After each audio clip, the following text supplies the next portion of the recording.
like the idea of good things in sensibly sized packages. Perhaps that's why Audi's A3 has been so successful here, a compact car that goes large on quality, refinement and maturity. Especially in this improved third generation guise, where it's more sophisticated and efficient than ever before. Which is just as well, given that there are other Volkswagen Group products using many of the same ingredients, and plenty of tempting high-profile segment rivals. In other words, this enhanced Mark III model will have to work harder than ever to win sales. Fortunately for Audi, it seems well up to the task. Audi has significantly improved the TFSI petrol engine lineup with this revised third-generation A3 model, adding in a 115 PS 3-cylinder 1-litre unit at the foot of the range and a much improved 2-litre 190 PS power plant at the top of it. In between these two options, the clever 1.4-litre cylinder-on-demand derivative that can work with either 2 or 4 cylinders, depending on throttle load, is carried over from before, but it's had its output boosted by 10 PS to 150 PS.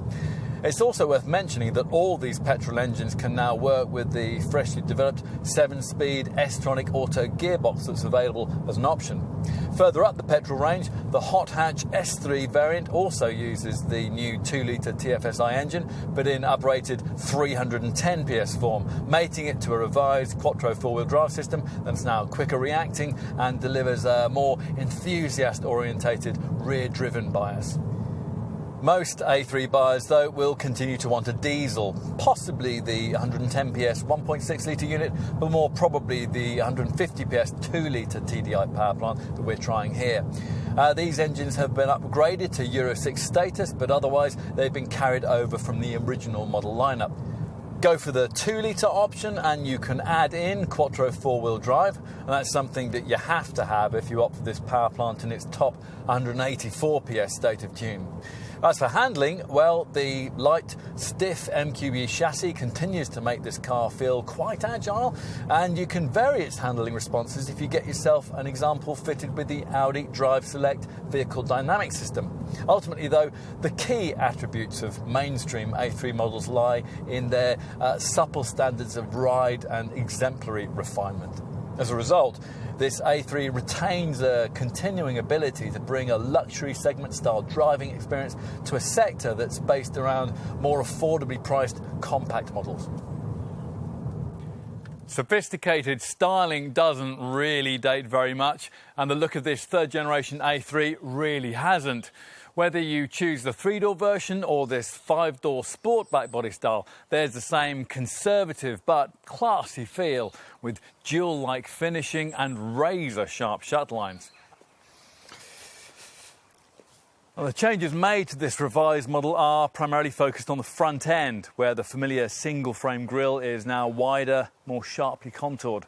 The headlamps that flank it are flatter and more distinctive than before, with more modern xenon lighting replacing the old halogen units. Time to take a seat inside, and the cabin quality you'll find there really sets this car apart at its price point, with a really premium feeling of quality and class. The defining feature of the dash remains these 4 air vents, styled to look like miniature jet engines and made up of no fewer than 30 parts, including bright metal outer rings that are shaped for perfect grip. The 2 central vents sit above a smarter panel of ventilation controls, now has a piano black finish, plus there's a restyled 3-spoke leather-trimmed steering wheel. It's what you can view through this, though, that probably represents the greatest change in this environment. And we're referring to a feature that's been fitted here, the optional Audi Virtual Cockpit. It's a pity you have to pay extra for it, but if you can, you'll get yourself a real cabin talking point. The setup replacing the entire instrument binnacle with a 12.3-inch colour TFT screen that's fully digital and customisable, with smart 3D graphics and highly detailed effects. Anything this setup can't tell you will almost certainly be covered by the slimline MMI infotainment display that glides out from the top of the dashboard to deal with audio, informational and phone-orientated functions that you can prompt via this chrome-edged rotary controller in front of the gear stick. The retracting screen is now 7 inches in size across the range, and it now works as standard with the useful Audi smartphone interface that, through Apple CarPlay and Android Auto smartphone connectivity, allows everything that you access on your handset to be duplicated onto this slide-out monitor.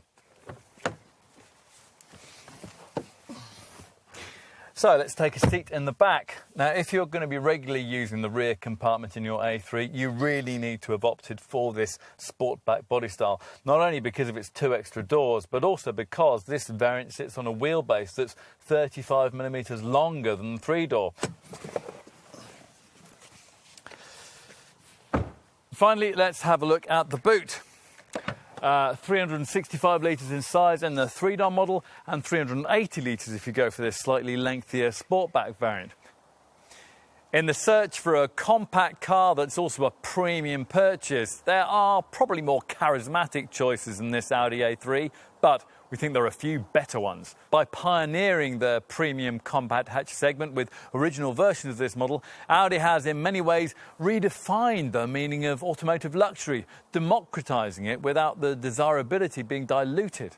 Other brands claim to have done the same, of course, and many have used a few more visual or dynamic fireworks to grab the attention. Ingolstadt, though, doesn't think this A3 needs them, and legions of loyal global buyers seem to agree. Cool, classless and clever, it remains desirably definitive.